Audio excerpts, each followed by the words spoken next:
Hello viewers, आप सबको मेरा पॉडकास्ट चैनल जो है हेल्थी रूट्स ऑफ इंडिया उसमें स्वागत करता हूँ।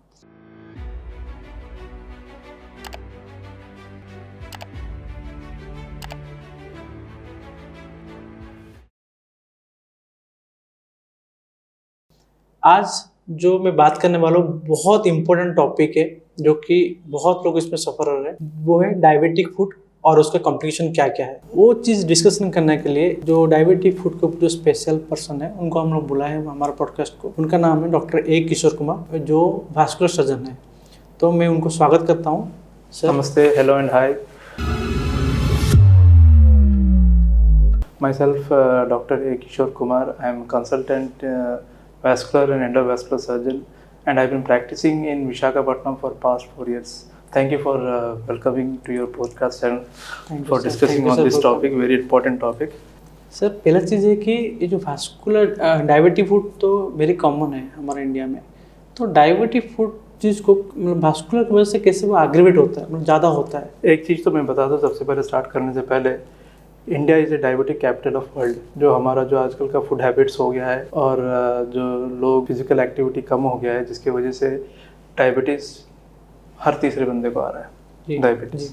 सो डायबिटीज़ की वजह से बहुत सारे कॉम्प्लिकेशंस होते हैं which is when it is not treated early. So उसके लॉन्ग लास्टिंग इफेक्ट्स हैं।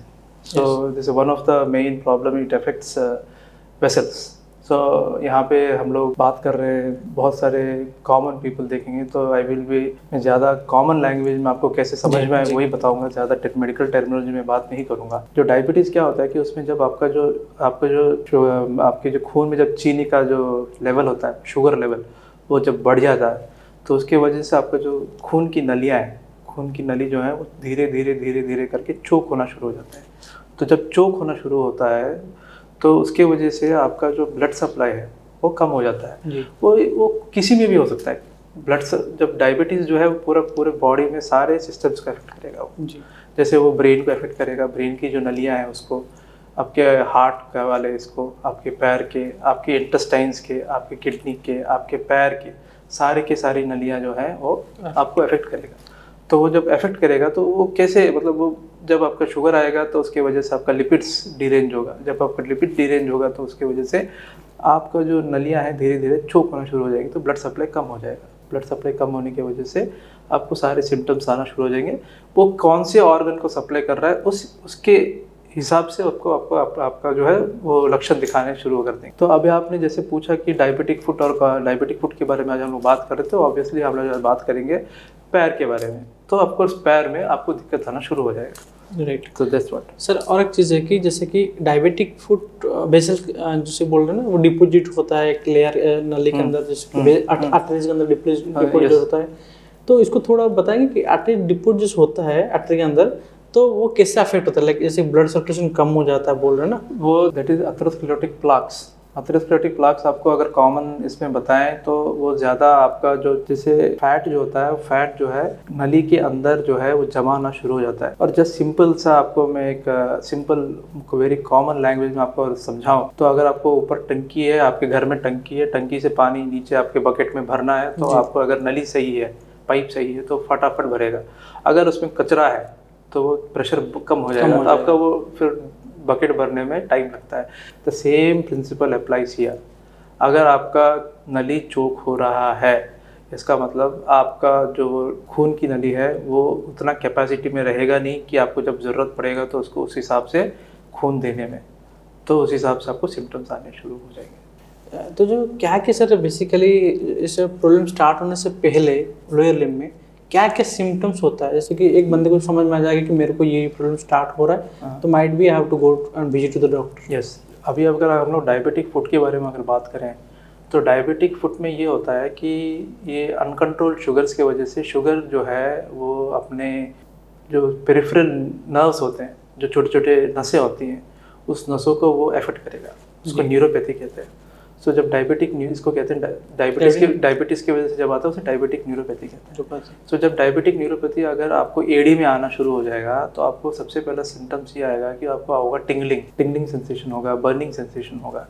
उसके बाद होगा कि पेशेंट आपको जो है थोड़ा आपका सेंसेशन भी कम हो जाएगा, सेंसेशन कम हो जाएगा। उसके बाद आपको कुछ भी चुभेगा, कुछ होगा तो पता नहीं चलेगा।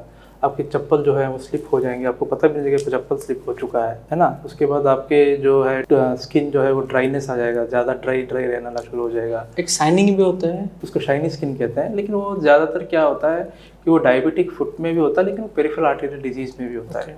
Peripheral arterial disease, so peripheral arterial disease is sequel of diabetes. तो शाइनी स्किन भी रहता है, obviously hair loss due to chronic arterial insufficiency में हेयर लॉस रहता है। जैसे अब बाल झड़ जाना, कहाँ का ये पैरों बाल जो है वो झड़ जाता है।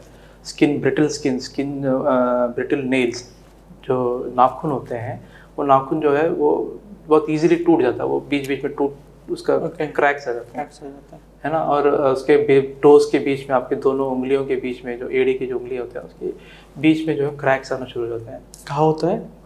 उसके बाद जब आपको ये घाव कब होता है कि जब आपका जो ये डायबिटिक न्यूरोपैथी की वजह से जो फुट का जो आर्किटेक्चर है वो सारा चेंज हो जाता है।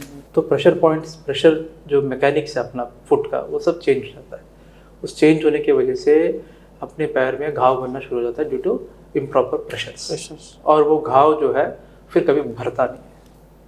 सर और एक चीज़ है कि जैसे कि वास्कुलर इनसफिशिएंसी हुआ है एक बंदे को, तो इनिशियल साइंस क्या होता है? एक तो होता है कि आप जैसे बोल रहे कि आपको सेंसेशन कम हो जाएगा। वास्कुलर इनसफिशिएंसी में और डायबिटिक फुट में फ़र्क ये है कि अगर आपको vascular insufficiency, only vascular insufficiency है जी, तो उसको आपको क्लॉडिकेशन रहेगा। क्लॉडिकेशन इन द सेंस कि आपको ज़्यादा तो थोड़ा दूर चल रही है तो आपको पैरों में दिक्कत आना शुरू हो जाएगा।